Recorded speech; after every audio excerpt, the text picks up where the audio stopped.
happily welcome Mr. Hurlston publicly to his new role as Director of the Port Authority. As most of you will know, the Port Authority has not had a permanent director for a period of over 3 years, which has caused some level of instability.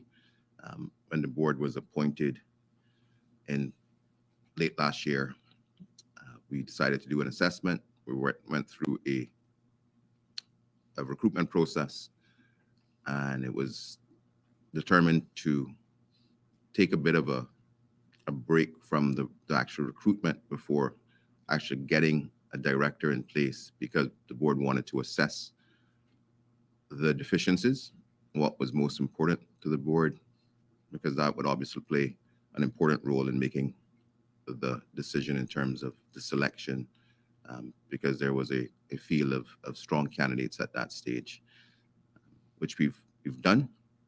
We're happy to announce Mr. Hurlston. We think that this is exactly what the port needed at this point in time. In addition to the other responsibilities, another deficiency that was identified was one of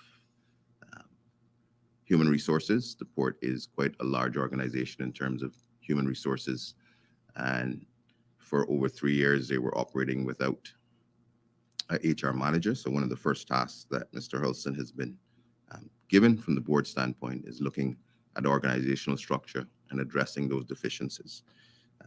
Mr. Hurlston, as the minister mentioned, has responsibility for the operational aspect of the port. And we're also happy that Mr. Hurlston, with his experience, will be able to address another concern that has been identified, which is the one of safety, where there's some concerns that has been raised in regards to the front-facing aspects of the port.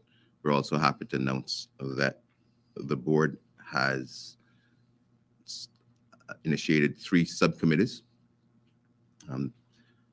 There's an audit and risk subcommittee, which was specifically requested, contrary to some media reports, but audit and risk subcommittee was specifically requested by the Auditor General. That committee is being ably chaired by Ms. Jackie Scott. We have an importers subcommittee, which was designed to meet and discuss concerns and challenges by our largest importers, being our customers. And that committee is chaired by board member Ms. Irma Arch. And then there's an enhancement committee, which is chaired by the representative of the Chamber of Commerce, Mr. Richard Parchment, who also is the deputy chairman.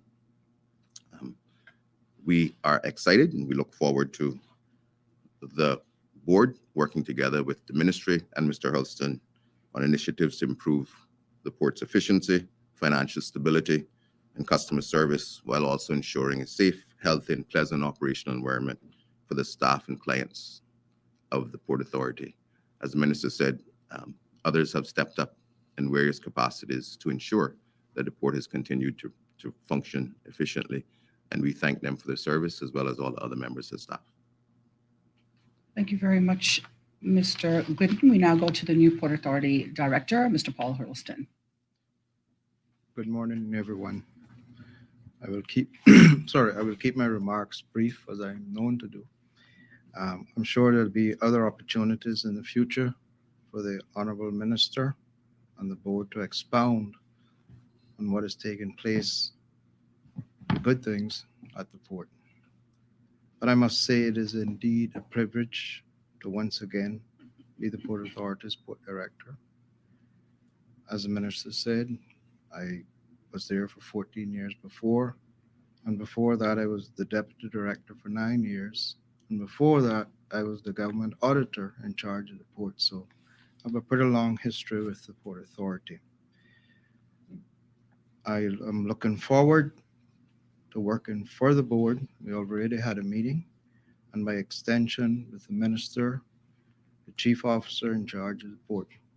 I believe that together we can enhance the operations of the port, which the Port Authority, which also includes Kimberbrack and Little Cayman. We must never forget that they are part of this equation also.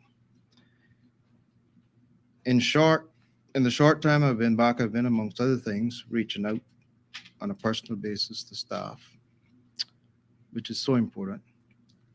And as you may be aware that the majority of current staff at the port and I have previously worked together, I believe it's fair to say that I have continued to have a great working relationship with them.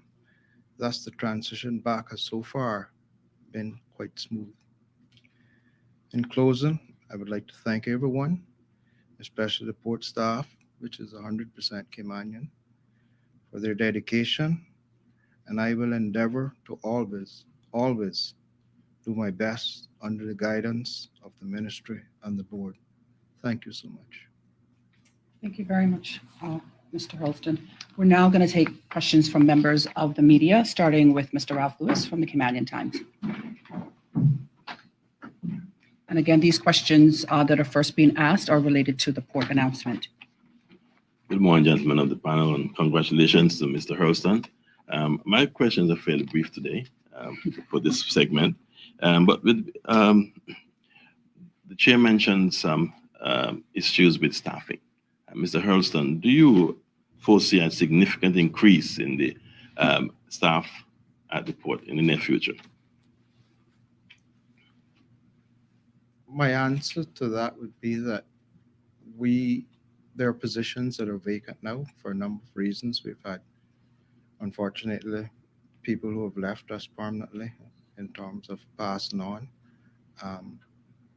And with the COVID, we've had a lot of people out due to COVID, and positions had to be rearranged. So I don't see a large increase, but I do see that at least the positions that are vacant now will be filled. So Louis, if I could just use that as an opportunity to identify when I mentioned HR deficiencies, when the board was looking, it was having to consider the various levels. So at the senior management level, I think the public would be aware that there are some deficiencies at the deputy director level. And so when we were looking at a recruitment exercise, that weighed heavily on the decision as to whether we would be able to hire someone with, for example, managerial experience, but not significant port operation experience. If we had a strong level of deputy directors, it would be obviously easier to get someone with managerial level experience. But in the absence of strong deputy directors, the board felt it important to have someone who had a long-standing experience with operational aspects of the port. And so the director who has responsibility for ensuring that those positions are filled is charged with ensuring that we have a strong deputy team. And most importantly, as a part of the interview process, the board was very encouraged to hear during Mr. Hurlston's interview his plan for succession planning. It is a 3-year appointment, and the intention is to put strong deputies in place so that in 3 years we have a replacement that would be able to step into the position of director. Thank you. All right. The final question is for you, Mr. Glidden. In light of the increased activity at the port, do you foresee any developments in the infrastructure at the port going forward? Sure. The government's position has been quite clear from the onset. There won't be developments in terms of a berthing facility, which has been a discussion around the port for a long period of time. But as a continued improvement and valuation process for the assets, it's going to be important for us to continue to ensure that the country is equipped with best-in-class facilities. And so as a part of that, one of those subcommittees that we mentioned, the enhancement committee, for example, there are opportunities we feel with the current plan to improve on the customer experience for cruise, as well as make enhancements to the facilities in regards to cargo. So we intend to improve on those facilities, not just in Cayman, but we've already done a site visit to look at issues that have been presented in terms of the other ports that fall under the ambit of the Port Authority, specifically Cayman Brac and Little Cayman. Thank you very much. Thank you, Donna. All right. Thank you very much, Mr. Lewis. We now call on Wendy Ledger from Cayman News Service.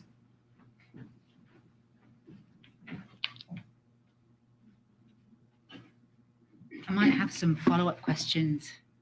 It's quite a lot to read up and go back in history. Anyway, but I'll start. Mr. Hurlston, can you tell us why it was that you left in 2015?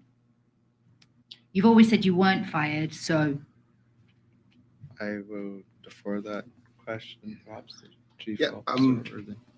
Well, thank you, Mr. Olson, for referring to the chief officer. But Wendy, I think his selection now today would have no bearing on why he left. And I think we're hoping today, and with your blessings, to move forward in a positive direction. We recognize that he has the skill set necessary to do the job and the experience, and hoping that regardless of what reasons it was, he departed from the port, shouldn't affect the benefits of what he can offer to the port today. Again, the political arm of it won't have any influence in the hiring and firing of civil servants or public servants. But in light of moving forward in a positive direction, I'm not sure, not telling you what he'll do, but hopefully that wouldn't be a relevance to his appointment I think today. it's relevant. But anyway, Mr. Hurlston, can you tell us what's different today to what was occurring then, which when you left? Like, what's different now as to why you've come back? I think the port had went through a phase where there were a number of acting and port directors, and I believe that my return will provide some stability to the staff, to the board, in terms of the operations of the port. That is one of the reasons that I am back. Will any other ex-senior management team people that have left recently be coming back, such as Mr. Joey or Mr. William? I can't answer that question. Well, the appropriate process is a recruitment exercise needs to be done. So I think it'd be actually inappropriate that anybody answers that, because there's an assumption of influence. So I'm quite sure, regardless if a person worked somewhere before or not, the panel who makes that assessment will make the determination on the benefit or the negative to whether a person has been there before. And obviously the port board and their process has made that assessment and determined whatever past history for Mr. Hurlston, there has no bearing on his opportunity to do what he has to do now. And I expect that Mr. Hurlston will do the same with his hiring, with everybody below his ranks that he has the responsibility for. Okay. Wendy, I think the chairman has a follow-up. Okay. Just- Just to answer Wendy, in terms of positions and potential, as the Honorable Minister rightly said, there's a process to be followed. The director will be responsible for ensuring the recruitment and the most suitable people are hired in those positions. But it's important to note that the port is a pretty specialized operation, and that there is a limited pool of individuals. We pride ourselves on so far being able to remain 100% Caymanian. But there is a position, for example, of Deputy Director of Operations, which is a pretty specialized position. There's a Deputy Director of Finance, and there's also the Deputy Director position of Admin.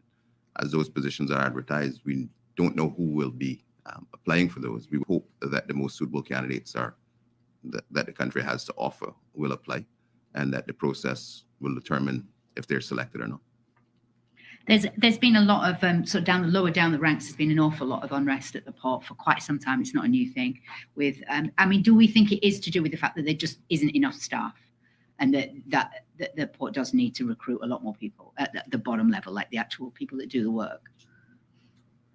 Chairman? Yeah, from an operational standpoint, obviously we're limited with our expertise at an operational level, but we can say at the board level that we have approved the recommended organizational structures, including the staff at the lower level. We give full support to the authority in terms of its staffing requirements. And, you know, as a part of the assessment, we think that some of that discontentment has been because of administrative senior level positions not being filled.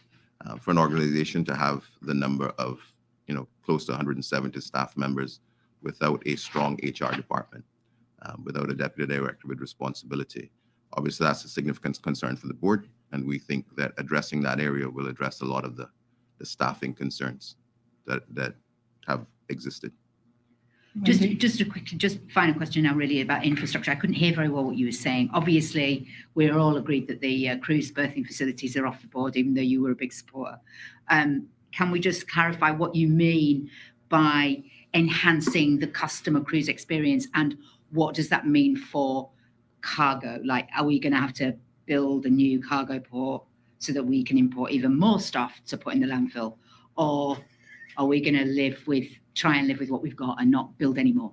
So when we talk about enhancements, we think of things like ensuring that there are shading facilities.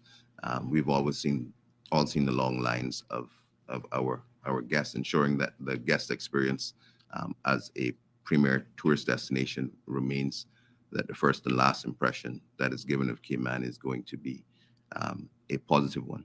And so we look at improving on the existing experience from our guests, and the same for cargo, reducing wait times, improving delivery times for cargo. In terms of port enhancements, I've made it very clear, my position as a policymaker was one position. I'm not in a position as a policymaker now. I follow instructions, and instructions were clearly from this administration was there won't be any cruise pier enhancements. And that's what the board is happily working with. Thank you, Wendy. Thanks. I'd like to now call on Mr. Amos Glidden, everybody in the panel, thank you. Yeah. I'd like to now call on Andrea Harris. Good morning. Morning. Picking up right on where Wendy left off, as far as, so you've made it very clear that there won't be any cruise berthing facilities, but as far as the enhancement parts of the the current port facilities are concerned, first off, what's the budget for this? And second, are we looking to just incorporate the on-land plans that were already in place, or are we starting from scratch here? Angelo, thank you. I'm obviously going to allow the chairperson to address the question, because from operations of the board, that's his responsibility. But I want to speak to the policy direction of this government. We would like to, from a Department of Tourism, enhance the experience for customers coming off the cruise. There has been no budget allocated specific to that.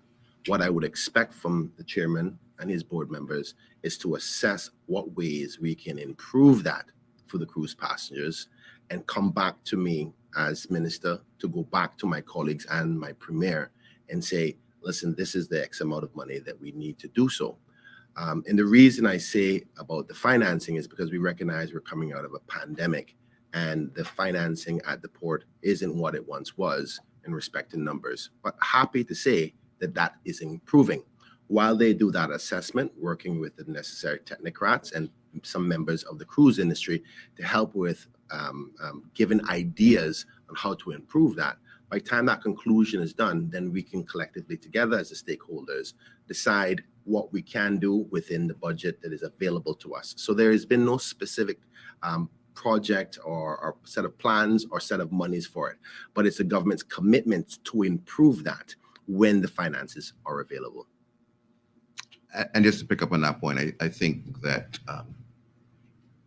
one of the points that may have been missed is that the port has been limited for a number of years as to its improvements, because there has always been a discussion or a plan for berthing facilities as a part of the bigger picture. With the government coming in and we're clearly stating its position, it now allows the port to plan instead of waiting. And this affects many areas. For example, our tenants were only allowed to get a year-to-year lease on their rented facilities, because there was always an expectation that there could be an announcement or there could be a plan in terms of berthing facilities that would impact them, and the Port Authority would want the ability to make whatever decisions or moves were necessary.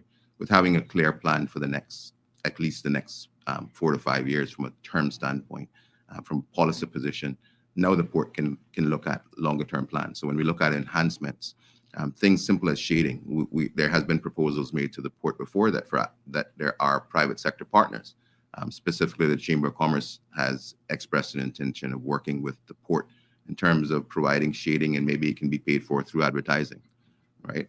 So opportunities are there, and we look forward and are committed to working together with the Department of Tourism, working together with the ministry, doing whatever we can to enhance the experience.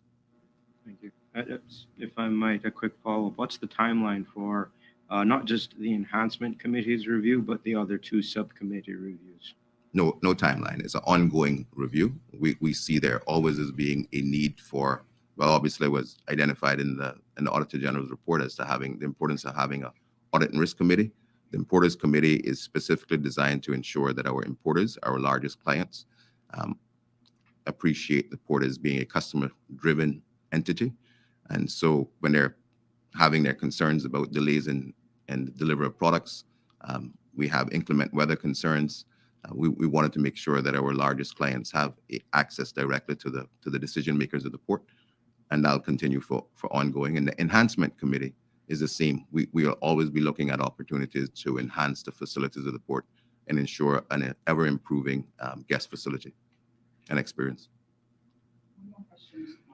One more question. Mr.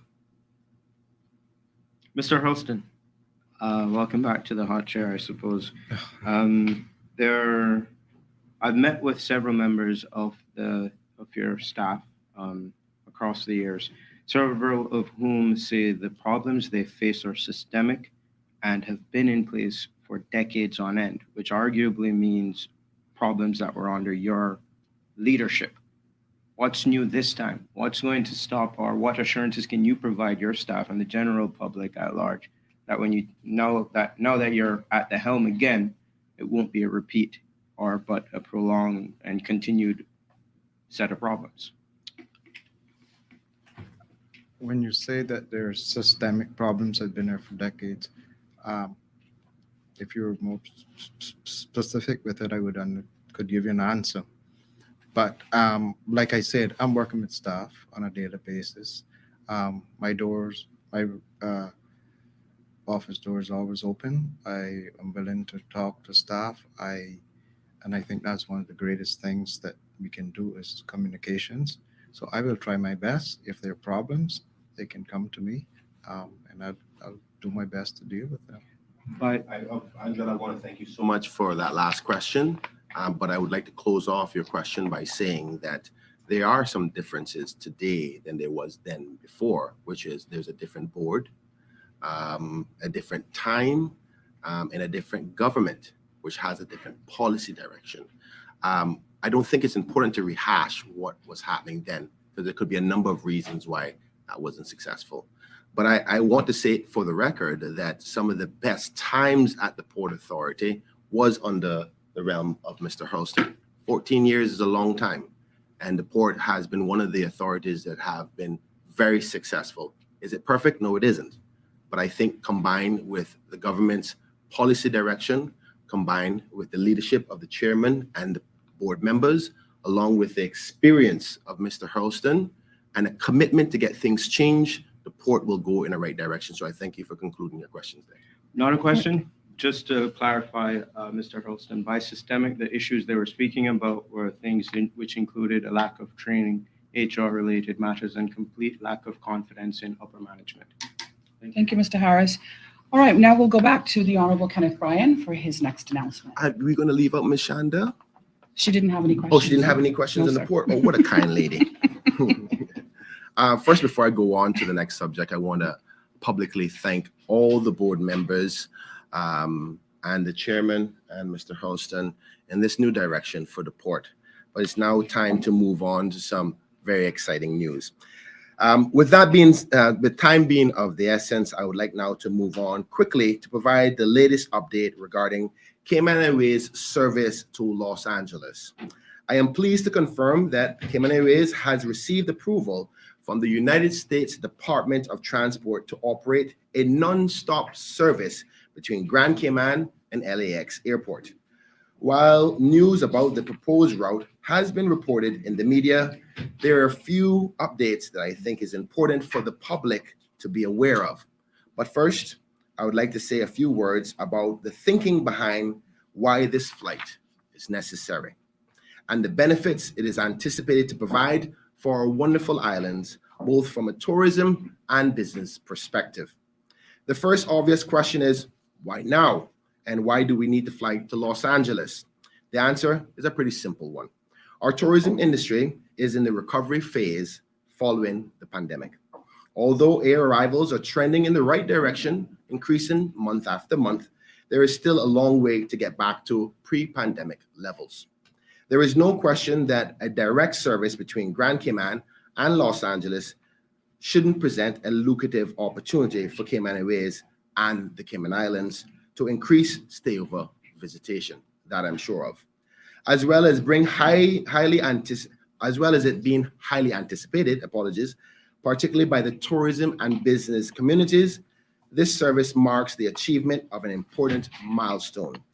Not only does it fulfill my ministry's goal to tap into new markets and grow visitation outside of our usual source markets, it also aligns with our broad outcomes 10 of our government's strategic policy statement related to tourism growth, development, and economic impact. Point 2 of the broad outcomes under 10 speaks to expanding and diversifying our tourism product and asks the ministry to do 3 things. 1, expand into emerging and secondary tourism markets, market to high net worth individuals, and thirdly, expand Cayman Airways routes. This new service fulfills all of those objectives, and once it becomes operational, it will be a game changer for our destination. By opening up the Western United States, we will be making it easier for travelers from Los Angeles and other feeder markets such as San Francisco and Seattle to have easier access to our wonderful country. This new route will also enhance our air connectivity for travelers originating from Asia and Australia, opening up our destination to even more markets that are currently underserved. This will make our islands accessible and more attractive to a whole new segment of travelers. And because Cayman Airways will be the only Caribbean airline providing a direct service from LAX airport, we have an ideal opportunity to capture the attention of travelers, encourage them to visit our shores, and give them such a wonderful experience that they become loyal, repeat visitors to our destination. So why Los Angeles and why not a different gateway? Aside from the fact that LAX consistently ranks among the top 5 busiest airports in the world and provides excellent connectivity, Los Angeles is the undisputed hub for the entertainment industry and is the home for the most famous studios in the world. Bringing the Cayman Islands closer to Los Angeles in this way will help us to accelerate Cayman's film industry, which I know that you know that I am pushing very, very hard by providing a direct channel to Hollywood. And it will also, along with facilitating business-to-business growth opportunities in this area, also financial services is expected to grow, as well as technology, healthcare, fashion, and the arts. The new Grand Cayman to Los Angeles route will begin on Saturday, the 5th of November, and will offer 160 seats on each flight. The timing of this route is in early November. Early November is a strategic decision that we believe will be instrumental for its success. Firstly, because it coincides with the start of the high season for travel, and secondly, because it allows our key stakeholders lead time to build the awareness of the market and to ensure potential travelers know that the service is available. The new route illustrates how Cayman Airways is being strategically deployed to open up new markets and drive inbound visitation to grow tourism and to benefit our amazing country. And it is yet another example of how fortunate we are to have Cayman Airways as our national flag carrier and tourism partner. Today's announcement is a proud moment for the Ministry of Tourism and the Department of Tourism and the team that worked so hard at it.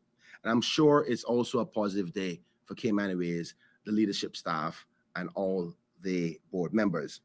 It has taken the entire team, the Ministry, Department of Tourism, locally, and overseas in the U.S. offices and Cayman Airways working tirelessly behind the scenes to make this route a possibility. I would like to acknowledge them all for their efforts and publicly thank them for their hard work and commitment to making this route a reality. Thank you, Donna. Very much, Minister Bryan. We're now going to go to the CEO of Cayman Airways, Mr. Fabian Worms, who joins us. Morning. Thank you, Ms. Donna. Thank you, Minister. Morning to everyone. I'd like to start with a message from our chairman, Mr. Jude Scott, and it's a message of apology for not being able to attend today. He's off island, but also one of appreciation for the support that the ministry and minister has been giving to Cayman Airways as we pursue this route. So I'll just quickly read a few words from the chairman. We are delighted that Cayman Airways will be offering our valued customers non-stop service from Los Angeles to the Cayman Islands commencing in 2022. The Cayman Airways team is confident that with the strong support and vision of Minister Bryan and the PACT government, our new non-stop LAX route has significant potential visitation, economic, and job creation value for the Cayman Islands. Along with anchoring existing demand from the market, we look forward to building our strong relationships with the Cayman Islands Department of Tourism and our industry partners to stimulate increased visitation from the West Coast of the United States and Canada, as well as Asia and Oceania. So those were the remarks of our chairman. In terms of my remarks on behalf of Cayman Airways, I would like to reinforce the minister's statements regarding why, with a little bit about Cayman Airways' history per se. And the decision to operate this nonstop service to Los Angeles is actually part of a continued national strategy for Cayman Airways to strategically act as an economic lever or accelerator for the Cayman Islands, which is something that we have been doing for over 50 years. Our new Boeing 737-8 aircraft, with their long range and environmentally friendly fuel efficiency, now allows the airline to be more strategic than ever before for the country. This type of mission, going to Los Angeles, is exactly what we had in mind when we were procuring the 737-8 aircraft. This and similar types of missions to distant gateways that are currently underserved, to open new markets for the Cayman Islands and give us diversification. With respect to the flight times to Los Angeles, the actual flight time for Cayman Airways flights with the new non-stop service from LA to Grand Cayman, it will be about 5.5 hours. This typically cuts the travel time in half. If you were to attempt to travel from Los Angeles to Grand Cayman now, you would spend the better part of an entire day accomplishing that journey. And we, of course, we're eliminating the stops. And we're in a day and age where stopping at airports is something that people really would like to avoid. So we think this in itself is intrinsically very attractive to the potential consumers. While we're boastful about how short the flight time will be, it's also the longest mission that we've ever undertaken with the Cayman Airways fleet. So in that respect, it's a long flight. And one of the things that we know our passengers have been concerned about quite recently is the issue of onboard entertainment. Now, traveling on Cayman Airways is an experience. Our passengers feel as if they have already arrived in the Cayman Islands the moment they board the aircraft. But over a 5.5-hour period, there's only so much that our crews can do to entertain and keep our passengers occupied. So we've always had this in mind, and we have an onboard Wi-Fi service on our Boeing 737-8 aircraft, which does not allow at this time internet connectivity. So you would not be able to to actually watch something like Netflix from your own personal device, because that requires an internet connection in the ear. But what we will have, or what we do have right now, is an onboard server with content that is very much like Netflix. So you will log on to that. The instructions are in the seat backs of all the seats. You will log on to that service, and you will pretty much have a very similar experience to that as if you were on Netflix in terms of movie content, TV shows. There's also additionally games, and there's a variety of literature. We're hoping that by the time we implement the LA service, we will have a lot of local content that we can load on this server as well. Additionally, there is music. So that is what we call our Sir Turtle entertainment system, and it's powered by a system called AirFi. So that's the in-flight entertainment experience. The flight times that we're envisioning is a launch on November 5. It's initially a once weekly flight. This is a conservative entry into the new market. We believe the potential is there for not just a second flight, but we think in reality we'll probably see 3 flights, because this is going to be, by all indications, a win. It's going to be a win for Cayman Airways and a win for Cayman. So it will depart Los Angeles at 7 a.m. On Sunday mornings and arrive in Grand Cayman at 3:30 in the afternoon. That's actually a very good arrival time for tourists, because it's just in time to check into the hotel and you get to enjoy the full afternoon. Right.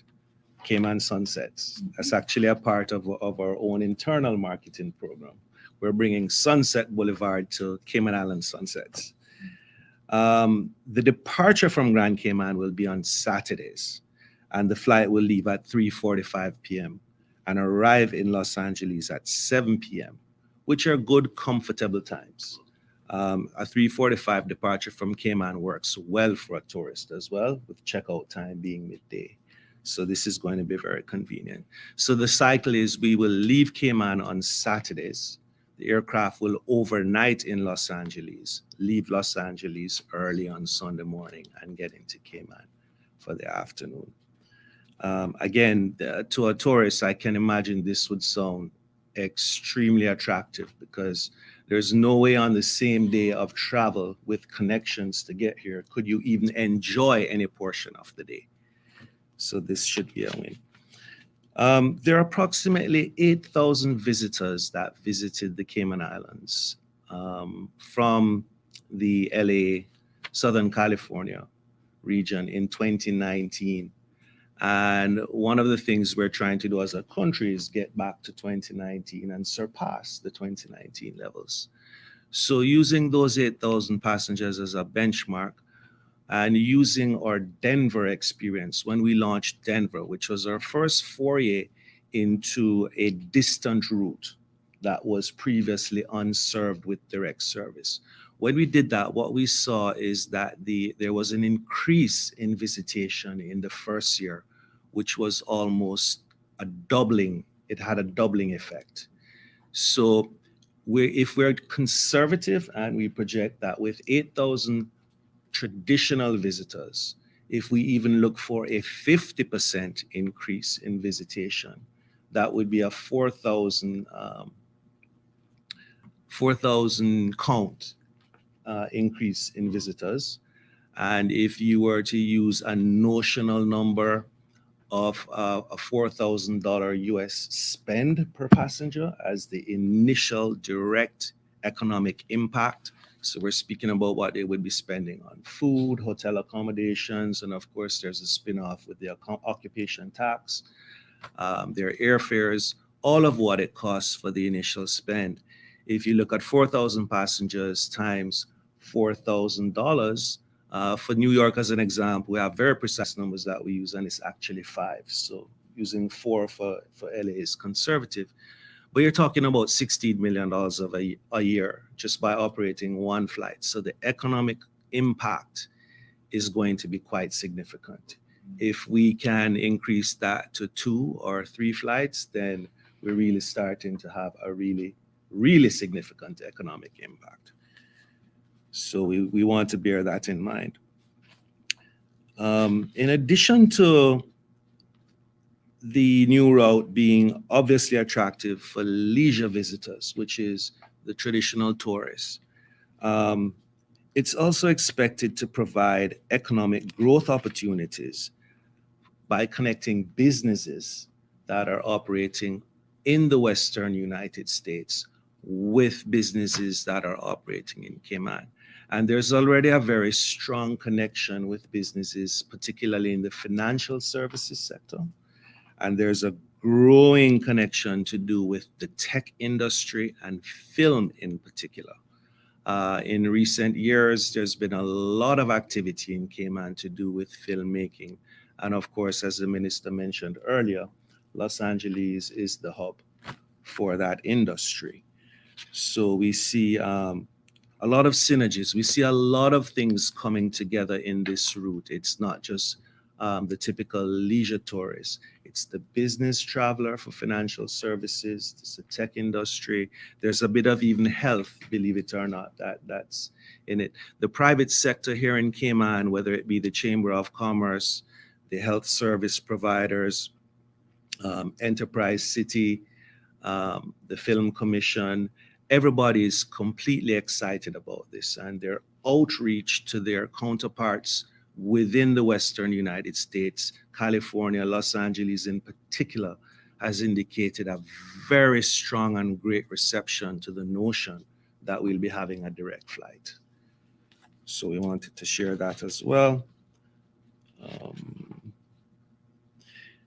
The access to Asia and Oceania, Australasia, as well as access to the US and Canadian West Coast. Let's remember one thing. Los Angeles, as the minister said, it's one of the top 5 busiest airports in the world. And it's because it's the main feeder airport into the United States for traffic that's coming from what we would normally call the Eastern Hemisphere. And we have not been able to conveniently tap into that onward connectivity until now. This will give us that onward connectivity. And the connectivity is going to work both ways. It's going to allow visitation from Australia, Asian countries, etc., but also allow Caymanian residents to travel to those portions of the world. We have a lot of Filipino and Indian members within our community who find travel to their homelands for their annual vacations, etc., somewhat difficult. So this will provide some degree of benefit in that regard. Its main purpose, however, is strategic, and it's to provide a bottom line contribution to Cayman in terms of the tourism component. But the good thing is there is this plus in that there are additional other benefits. Because it's an overnight flight and there is enough time for the crew to have an adequate and legal rest and be refreshed to operate the flight the next morning. It also means that if anyone within our community would like to travel to Los Angeles, and whether it be a business dinner or a social dinner or whatever it is just for one night, these things are possible. The flight is not that long. 5.5 hours is it's not that long at all.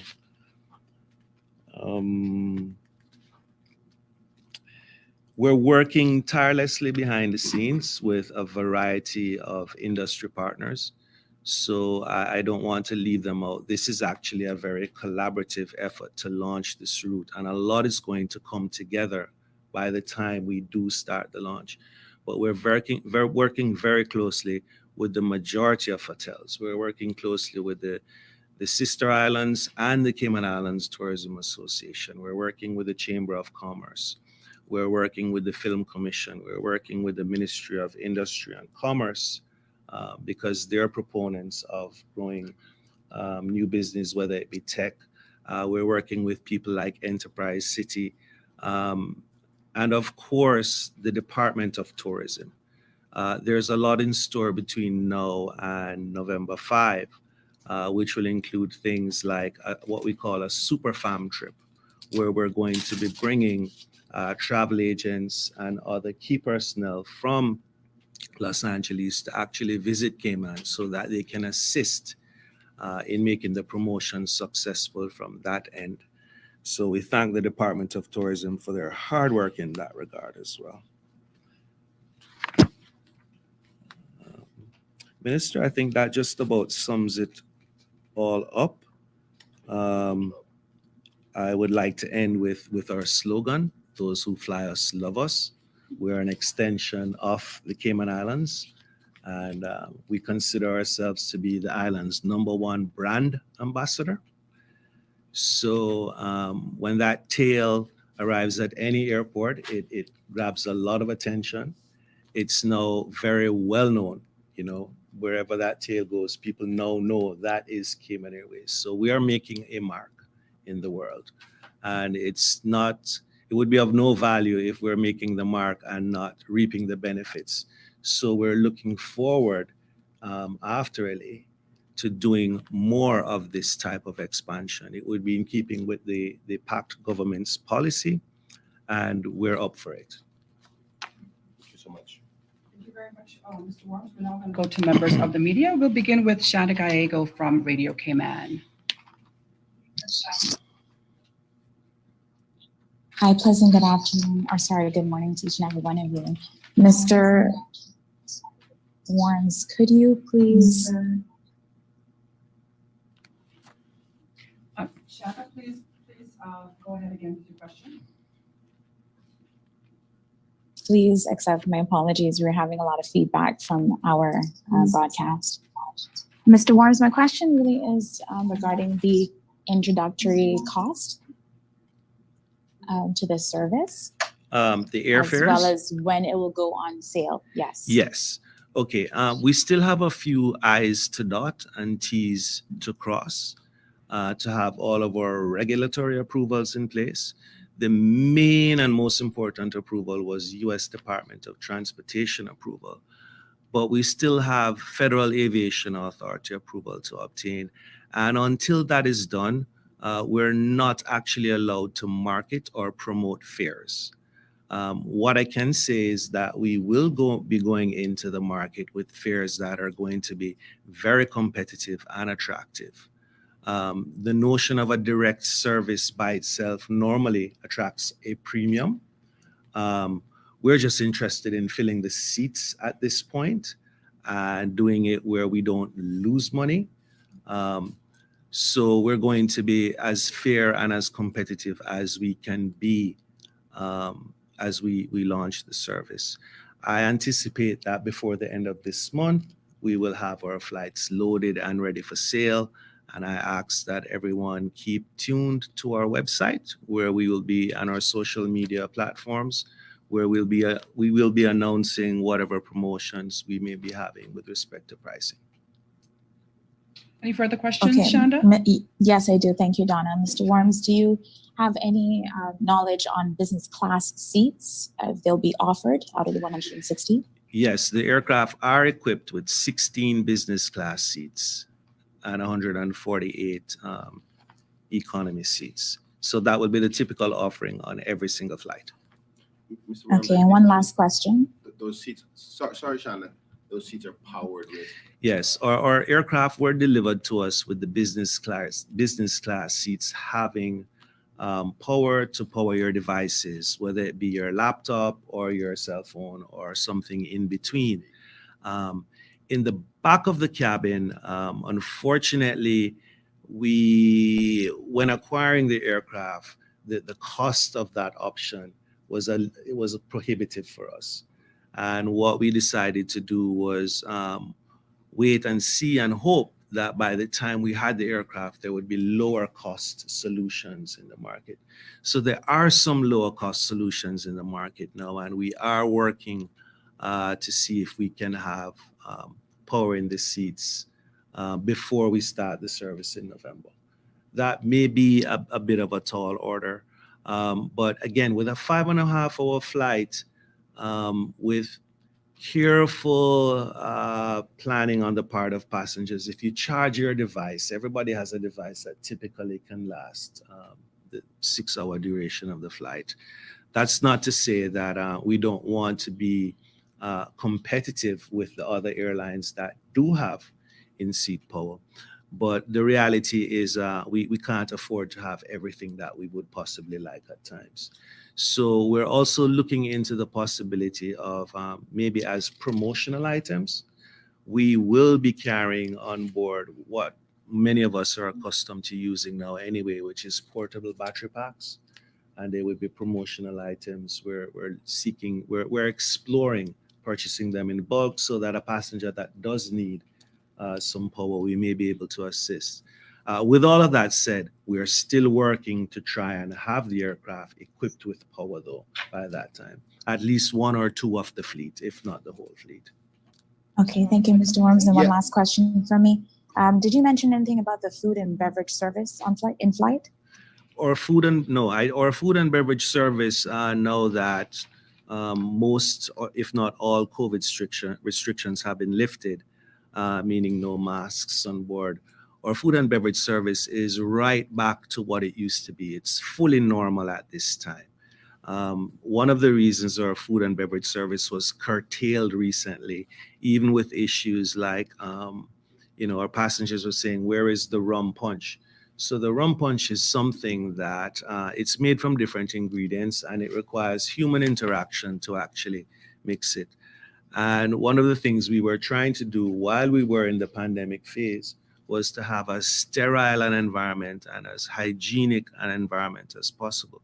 We also did not want to be encouraging people to not be wearing masks by offering a full meal service, full beverage service, because passengers would use that as the excuse to not wear the mask for the entire flight. And it was a challenge enough for cabin crews, and I thank them for their hard efforts, because they did get a hard time from our passengers, especially in recent times when we didn't lift our mask restrictions, but US Airlines had. So a lot of passengers just could not understand why it's a requirement for Cayman Airways, and our staff went through a tough period trying to manage those situations. But that is a bit of the framework as to why our services were curtailed, but everything is back to normal now. So on the LA route, of course, we'll probably, given the length of the flight, we'll probably even enhance that even more. Thank you for your question, Shanda. Thank you. Thank you. Thank you, Mr. Shana, Worms. thank you so much for your questions. I just want to support the CEO on a few things that was said in respect to, obviously, cost prohibitive measures due to going through this new journey and trying to stabilize the profitability and the success of it, and also recognizing the limitations of when the planes were ordered and what entertainment is available and all that. I think it's important that I tell the public that as we go through that assessment and those growing pains, that the ministry is going to give full support to Cayman Airways to ensure that the services that needs to be available on that flight to make sure that they're competitive in the market will be there for them. As you know, most people know that Cayman Airways is seen as an economic accelerator. They don't make a profit because we subsidize the growth of our tourism product, and they're so essential to the Cayman Islands. So therefore, there's not lots of profits waiting around, and they when they make their financial decisions, they do so very carefully. And I want them to know that they'll have the support, because things like powered first class seats, things like Wi-Fi, things like entertainment, and all these other factors that you expect with a leisure destination like the Cayman Islands for high net worth individuals, we have to ensure that we display the product of who we are and the standards that we are. Obviously, that comes with cost restrictions, and as the government continues to grow and get back in a better financial position, we will do what we have to do to ensure we keep the standard for Cayman Airways and our tourism destination. Also, it's important that the public, particularly those who are Caymanian, know that we now no longer have mask as a mandate on Cayman Airways, and it's important for us to be kept competitive in the market, particularly against a lot of the other U.S. major airlines. I'll address some other concerns after the other questions. Okay. Before we move on to Mr. Andrew Harris, I have a couple of questions actually from members of the public. Actually, one is from CMR. The question is, with the recent and continued loss of Cayman Airways pilots, what's the replenishment plan? Okay, I think more has been made of that issue than is actually the case. Cayman Airways currently has 42 pilots, and we just hired 8 more. So we are not faced with the perceived shortage of pilots that people think we are. There was something in social media recently about losing 1 pilot, and we had lost more before, and we're now only down to 8. So 8 is a far cry from 42, which is actually approaching 50. So whereas I will say there have been times when on particular days we have constraints with crew, especially during the COVID pandemic era, and we're even seeing a little of it right now where we have crews that are out sick. We have been challenged on particular days, but I can't say we have canceled any flights so far as a result of not having crew. What I can say is that we've often had to, maybe not often, but occasionally had to stand down on maybe operating an extra flight or a charter request because it would be a challenge for crew on that particular day. But we don't have a crisis at this point. We don't foresee one. Obviously, we don't run the airline casually, so crew planning is a very important element of running the airline. So it's one of the things that we pay particular attention to. We pay particular attention to the succession rates, and the ability to meet our demands in terms of our projections for growth. So we're not particularly worried at this time. Okay. Another question. What about the music on the plane? Some people say that it's, if you play Calypso, it's like old Calypso as opposed to the new update. And wouldn't our passengers enjoy more updated music? Yes. We've had people complain about Harry Belafonte's Deo. That is, in the view of many people who are tourists, that is an example of a song that represents the Caribbean, and it represents, I think. So, I think whatever music we put on board, we're going to have some who like it and some who don't. What we have done recently, because we have been receiving complaints about the type of music that was on board, is I'm not quite sure if we've had it revamped as yet, but if not, it's in the making. And what we have is music by all Caymanian artists, Caymanian musicians. Putting music on an aircraft as well, it's not something where we just download an MP3 from Apple Music and put it on the aircraft. There's licensing arrangements that we have to meet. If not, then it invalidates the licensing arrangement for the equipment that we play it on. It's all, the rules are very, very clearly defined. So what I can say to music is the music is changing. We think it's going to get better. Internally, we have done our polling, and from a huge selection of local music, we have narrowed it down to what we think will be, enjoyable by all. Just to add a quick element to that, I think that didn't realize it's that big of an issue, but particularly because Cayman Airways is a key contributor to our tourism product, that we're going to ensure that the Department of Tourism works with Cayman Airways to finalize that list. And the reason I say that is because there's a lot of science behind the atmosphere and environment that you deliver. And our key focus is to bring the economic value through our passengers, but of course our Caymanian people too. So maybe focusing on different playlists for different destinations, like your primary flight to Miami, maybe more locally driven, maybe have a different playlist. But if we're focusing on on places that we know that are strategic, like Denver, which is prominently leisure passengers, that we focus that from a scientific marketing perspective for tourists, because something that we may hear every day that is attractive to us, maybe not something attractive to a tourist. So I'm saying there's a lot more science behind it than you think. Thank you very much, Minister Bryan. In the interest of time, I'm going to call on Mr. Andrell Harris, as well as Ralph and Wendy after him. But in the interest of time, I'm going to limit you to 2 questions, Andrell.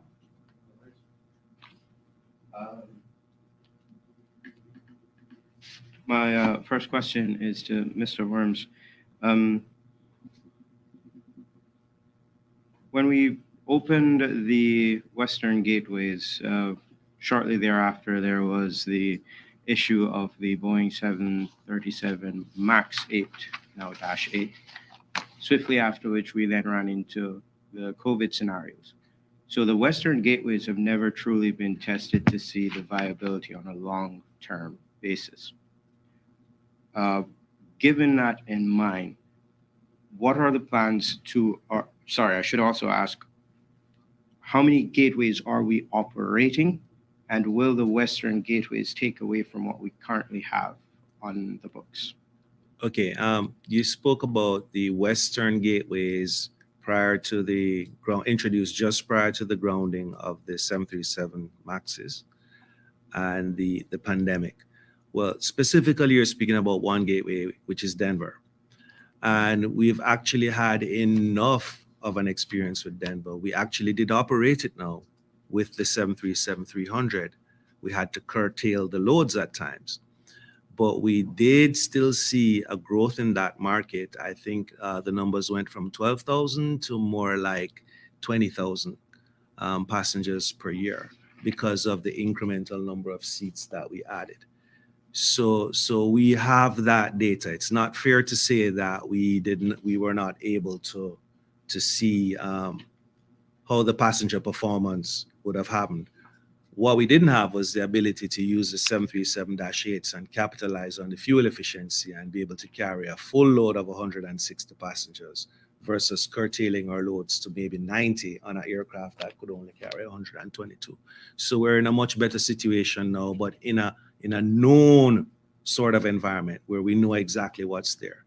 And Denver is actually doing very well at this point. Right. Minister Bryan, do we have the infrastructure in place to house the additional passengers when they do arrive? Of course we do. If they have to stay at my house, they can stay at my house. Yes, Andrell, just before I answer that question, I want to go back to your previous question about whether or not this flight will affect other routes. Right. Obviously, we have studied that. We worked closely with our director at Department of Tourism and saw that the routes of persons who were coming to the Cayman Islands from California were using other gateways than the ones that we service. Like, say, for instance, Denver.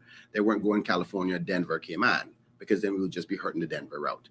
Most of the routes that we saw people were coming from California were serviced by non-flag carrying carriers. So United, American, I don't want to call any other names, but we believe that we'll be giving competition and that money being made to our airline, and they will have to compete with us because we're going to be tapped into their market. So that's a great question, because when making this decision, we got to make sure we're not cannibalizing ourselves. And we've done that, and we don't think that that's going to be the case. In respect to staying, I think if my memory serves me well, the last count was 7,011 room stock we have in the Cayman Islands. And we're only at 55% right now, currently, and expected to be ending at just a little over 70% for the rest of this year. And as you know, there's a number of other hotel projects coming online in the coming years that we're excited about, and I hope we can approve some more.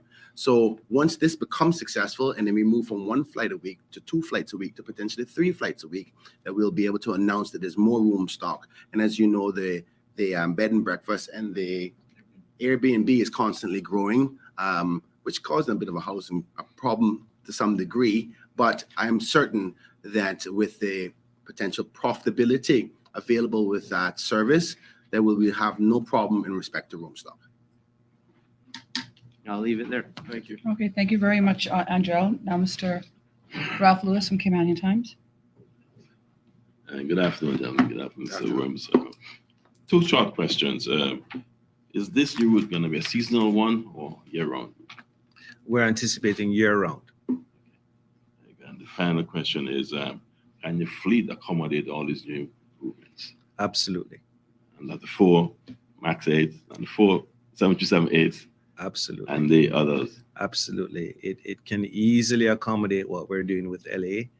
And like I mentioned earlier, we also have our eyes set to do even more than LA. Thank you. I think you were saying whether they can accommodate the features or the routes. The roads, actually. Okay, Yeah. good. Yes. The we can roads. definitely- I The know that's aircraft some- utilization. In other words, how much availability do we have? Yeah. Actually, we want some more.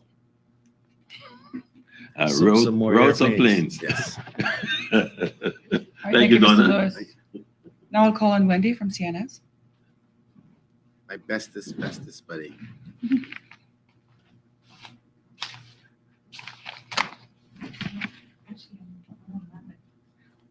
I'm down with the LA flights. You're all right.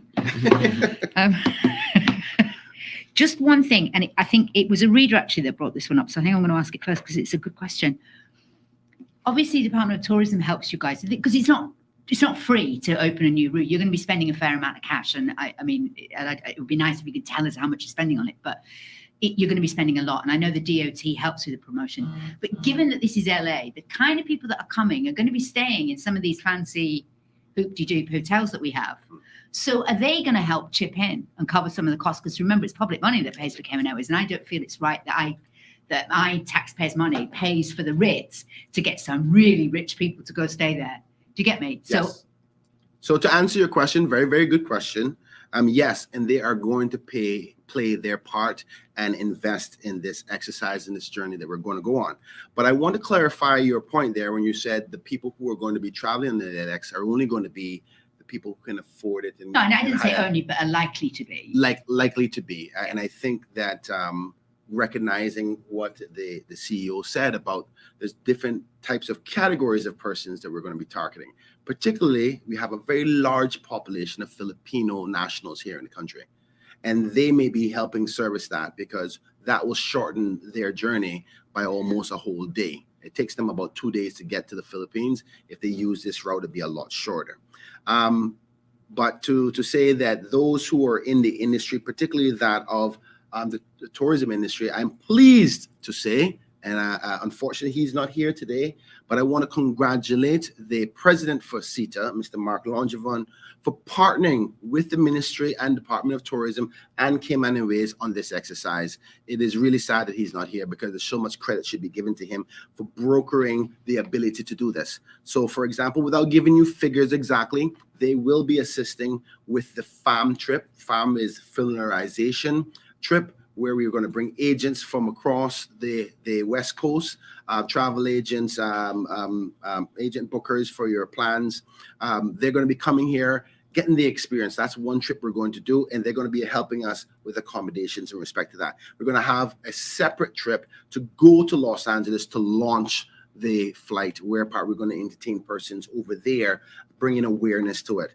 And the president of CITA, along with many other hoteliers, and I don't want to call the names specifically, but at least 3 of the hotels will be partnering with that, with their own international marketing about the announcement of this direct flight. So we're not doing this alone, and you're right. They are the key beneficiaries of this exercise by filling their rooms. But Caymanians work in those rooms. We get a tax on it. So we're all in this together. And I'm happy to say that our ministry and our department is partnering closely with CITA along with Cayman Airways on this exercise. Okay, cool. And if you don't mind, sorry, just to add to what the minister is saying, there's something special happening here because I have never seen this level of desire for the local hoteliers and tourism to participate with Cayman Airways on anything as we're seeing now. So I think there's a paradigm shift taking place here, Yes. which is causing industry to put more skin in the game for their own benefit, freeing up resources of the DOT to do, greater work otherwise. That's just my own personal opinion, but I'm seeing Spot on. something special. Spot on. Okay, can I just clarify that presumably there was a business case done to pick LA as opposed to San Francisco, or A business case will be available for your perusal in the near future. should look forward May I to just reading it? caveat I'm that sure it'll though? be really good. A business case generally has a lot of proprietary commercial information. What I can tell you is a business case has been in the works for LA with respect to Cayman Airways for many years. So what we actually have is a very refined business case. Not quite sure, Minister, if it's something that we would want to Well, share publicly. with but, yeah. what we have to Yeah. retract, we will. But Yes. the media has the right to. We are a transparent government, Yeah. and whatever available information we can provide for you, we will do so. Yeah, I mean, I know because LA's, Yeah. you spoke about LA as soon as you got these planes. Yeah. So it's always, I just wondered whether there was something, Yeah. it obviously made sense to Yeah. y'all to pick Yeah. LA rather than San Francisco, for example. Yeah. Right. And just finally, just as a spin on from that, normally when we go somewhere, others follow. So has there been any expectation that maybe other airlines might start I'm going to looking speak at? to that in my closing. So. All right, okay. Okay. Thank you so much, Wendy. Just to You're welcome. say Thank that I know that you guys are aware of an announcement that I made recently in respect to the Caribbean Tourism Organization, better known as CTO. And at that conference in September, we'll also be having the IATA conference. At that conference, we intend to have some major panelists, other ministers of tourism across the Caribbean, particularly that of the Jamaica Minister of Tourism, Mr. Bartlett. And we're going to be talking about inter-Caribbean travel. This journey that we're taking is going to make us the lead candidate for connectivity to whole of Asia, to the whole of the Caribbean. And I'm excited about it. There's great things to come. And I believe in our team at Cayman Airways who've been servicing this country so well for so many years. This is going to be a success. I was going to ask you if you had any final words. Oh, yes. We do have to wrap it up because we've got the Chamber of Commerce luncheon. I want to firstly say, continue to pray for our Honorable Premier as he is recovering from COVID. He's fine, but your prayers and your blessings will do him well. I would like to thank my team within the Ministry and Department of Tourism, as well as the representatives of the various boards on Cayman Airways, as well as the Port Authority, for being here with us, giving you, the people, the necessary information to know what's going on within government. Today is a day full of positive news about both of these entities, and I am proud to be the minister with responsibility for tourism and transport, working with such a committed and capable individuals within my responsibility. God bless you all. Have a wonderful day. Thank you very much, Minister. Thank you to the public, the media, and of course, our panelists today for being here for this press briefing. I'm Donna Bush. I wish every one of you a wonderful afternoon.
Travis Barker is on the mend after suffering from pancreatitis. And E.T. has learned his health scare has only brought him closer to wife Kourtney Kardashian. I've never met a better human in my life. A source tells E.T. Court was extremely worried when the Blink-182 rocker was feeling unwell and later rushed by ambulance to LA's Cedars-Sinai Hospital. We're told Kourtney has been taking care of Travis around the clock. Quote, She has been by Travis's side throughout everything and making sure he is okay. Thankfully, Travis has since been discharged. Paparazzi even caught him out and about looking happy and healthy.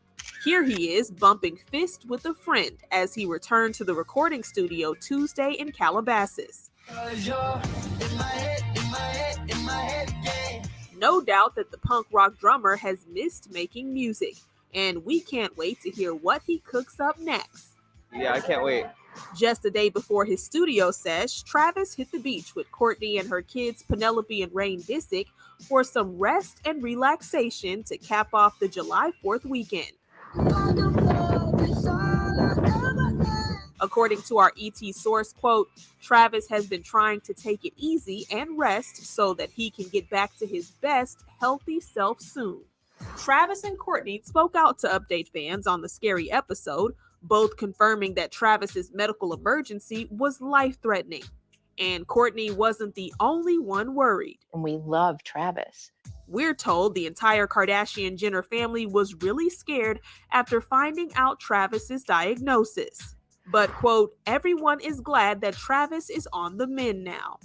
Following Travis's release from the hospital, Kris Jenner and Corey Gamble sent the rocker a get-well-soon bouquet, while Court's sisters Kim, Khloe, Kylie, and Kendall shipped over a beautiful arrangement of white flowers, and Travis thanked his in-laws on Instagram for the sweet gesture.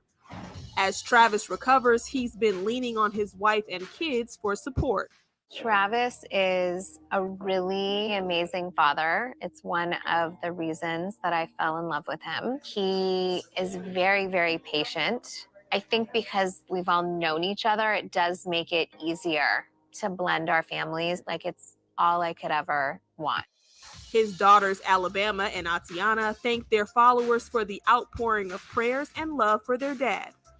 And we hope Travis makes a full recovery, as he and Court were on track to expand their blended family with a baby.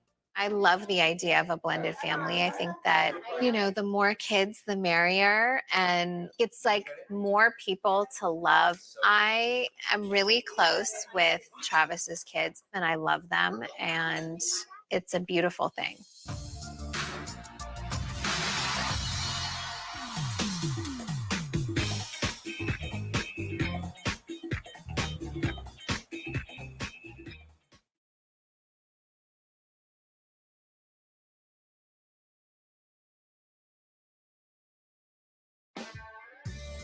I feel more empowered right in this moment than I have felt probably in my entire life, because I've never gotten to tell my story. I've never gotten to be brutally honest. I've never gotten to throw it all out there. And it's like a weight that's come off my chest.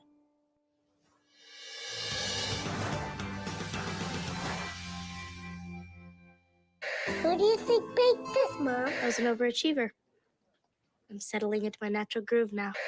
People think that I don't know that I have problems. Hayden Panettiere has been entertaining audiences for nearly 3 decades. And there's no question the 32-year-old actress, singer, activist, and mother is enjoying an incredibly successful career, one that began back in the early 90s when Hayden was just a child. I was 11 months old when I did my first commercial, Play School Toy Train commercial. I was actually 8 months old when I started baby modeling, and I did like 50 commercials up until 4 years old when I was on a soap opera. Won't you come watch, Mommy? Well, you bet I will. Then come right now. Hayden continued to land roles in both TV shows and films, including a particularly memorable performance in the hit 2000 movie Remember the Titans. But you're still weak on the left side. We're not weak on the left side. We just got to work hard on the left side. That's all. It's not the problem. But as she got older, Hayden says she wasn't always surrounded by people looking out for her best interests. Being a child actor it's horrible. I would never wish it on my worst enemy. It's full of people who want things from you, who need things from you. And I mean, I'll give you an example. I had somebody that I was supposed to work with, I was working with, who represented me, and she introduced me at 15 years old to the happy pill. And I had absolutely no idea at that time what, really